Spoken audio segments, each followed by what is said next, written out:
नमस्कार, मैं हूं आपके साथ प्रिया और आप देख रहे हैं जीटीवी न्यूज भारत। नवनिर्वाचित कांग्रेस विधायक सुरेश राजे ने अपना जन्मदिन समर्थकों के साथ मनाया। नवनिर्वाचित कांग्रेस विधायक डबरा सुरेश राजे ने आज विधानसभा में शपथ ग्रहण के पश्चात रात्रि के समय न्यू मार्केट स्थित एक होटल में उनके समर्थक कांग्रेस युवा नेता योगेश दड़ोतिया ने उनका जन्मदिन मनाया। उनके जन्मदिवस के अवसर पर बैतूल की पूर्व एसडीएम निशा बागड़े अपने परिवार के साथ उपस्थित रही।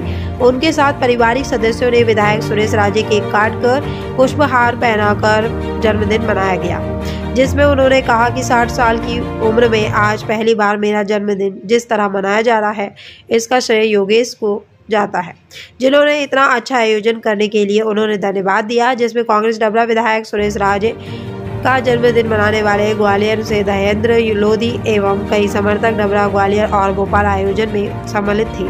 जन्मदिन के अवसर पर केसरिया हिंदुस्तान के संपादक रविंद्र सिंह पवैया ने विधायक सुरेश राजे से मिलकर सर्वप्रथम उन्हें जन्मदिवस की बहुत बहुत बधाई दी एवं उनसे बातचीत कर पूछा कि जनता ने आप पर पूर्ण भरोसा किया और आपको विधायक बनकर विधानसभा भेजा। अब डबरा की जनता के लिए आपकी क्या प्राथमिकता होगी। इस पर कांग्रेस विधायक सुरेश राजे ने बताया कि डबरा में सबसे बड़ी प्राथमिकता हमारी मंडी प्रांगण के लिए बाईपास रोड की है, लेकिन सरकार हमारी नहीं होने के कारण हम हताश नहीं होंगे, लेकिन हमने कभी हार नहीं मानी। भाजपा के कई वरिष्ठ नेता भी उन्होंने कटाक्ष किया पर कहा कि लाडली बहना जैसी योजनाओं चुनाव में हड्डियों में दिख रही थी, वह योजना आज आपको नहीं देखेगी। बात 10,000 की थी, बात 3,000 की थी, लेकिन आज 1250 भी अगर लाडली बहना को मिल जाए तो बहुत अगर इस आने वाले चुनाव में भाजपा दोबारा से आती है तो हम संविधान को नहीं बचा पाएंगे। वह लोग हैं संविधान की बात करते हैं, लेकिन संविधान क्या है उसका पालन नहीं कर पाते। संविधान में हमारा नौजवान जब तक उसकी प्रति जागरूक नहीं लगता जैसे आप दोबारा जनता ने आपका भरोसा किया और आपको विधायक चुना है, यहाँ भेजा है, तो आपकी क्या प्राथमिकता रहेंगी डबरा को लेकर? देखिए, हमारी प्राथमिकताएं हमें इस बार पूरा भरोसा था और हमें जो जनता ने जनादेश दिया या हमको वोट दिया, ये सोच के दिया कि सरकार बनने जा रही है और जो एक लंबे अंतराल से हमारा डबरा क्षेत्र विकास की मुख्य धारा से कटा हुआ है। बड़ी उम्मीद थी कुछ बड़े काम डबरा में धरातल पर आएंगे, जिसमें हमारा सबसे पहला सपना था कि बेटी बचाओ बेटी पढ़ाओ का नारा देने वाली भारतीय जनता पार्टी की सरकार विगत 18 वर्षों में डबरा को एक अदद कन्या महाविद्यालय नहीं दे सके। हमारा सपना था कि हम सबसे पहले कन्या महाविद्यालय की सौगात डबरा को दिलाएंगे।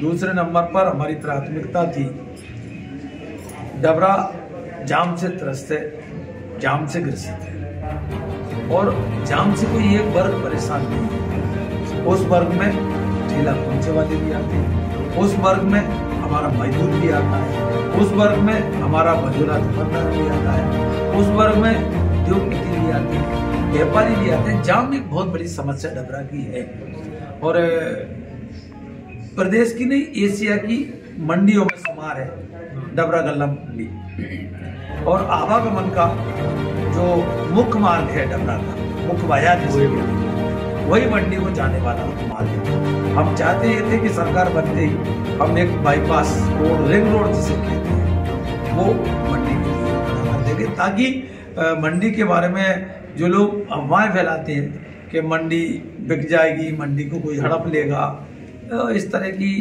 अफवाहें डबरा में अक्सर चलती रहती है। ये सपना था, लेकिन जो मिला है, जो जिम्मेवारी मिली है, उससे हम भागेंगे नहीं। ना हमने 3 साल में कभी ये कहा कि हमारी कोई क्षमता नहीं, आगे भी ये उम्मीद रखते हैं। अपने संघर्ष के दम पर डबरा को विकास और प्रगति के रास्ते पर ले। लेकिन कैसे देखते हैं, भारतीय जनता पार्टी की सरकार है और आप विपक्ष में, फिर विकास में कहीं कोई अड़चन कैसे करें? निश्चित रूप से विकास में तो हम लोग 3 साल में भी किए, आगे भी करेंगे। ये उनका काम है, लेकिन हमारा काम है कि हम डबरा को उसका बाजी भाग दिला, क्योंकि कुछ बातें हमने नहीं की थी, भारतीय जनता पार्टी के नेताओं ने की।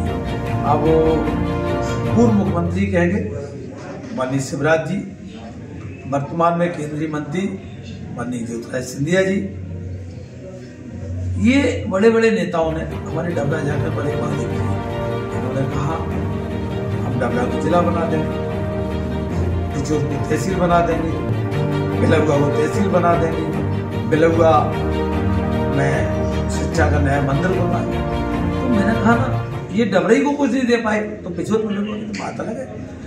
इस झूठ बोल के एक और इससे बड़ी जो बात हुई, पहले 1000 रुपये लाडली बहना के नाम पर, फिर 1250 की। चुनाव के ठीक पहले पूरे प्रदेश में बड़े बड़े होर्डिंग के माध्यम से हम इसे 3000 तक ले जाएंगे। और अब जो मेरे हाथ में है मोबाइल पर जाती, इस पर लगातार 20 चुनाव में धज्जियां उड़ाई। चुनाव आयोग कहाँ था पता नहीं, कम से कम इस चुनाव में तो चुनाव आयोग की कोई भूमिका में देखी नहीं, वो इस पर लगातार चला रहे थे। लाडली बहनाओं को अगर लाडली बहना का लाभ लेना है तो आगे 3000 रुपये तक पाना है, उस पर 10,000 तक के विज्ञापन आने लगे। लाडली बहना की राशि 10,000 तक बढ़ाई जाएगी। इस तरह की प्रलोभन देगी शुद्ध रूप से, इसको रिश्वत के इस तरह भारतीय ये लोकतंत्र के लिए खतरा है, संविधान के लिए खतरा है। बहुत बहुत धन्यवाद, आपने GTV से चर्चा की। उन्हें आपको जन्मदिन की बहुत बहुत शुभकामनाएं। Thank you.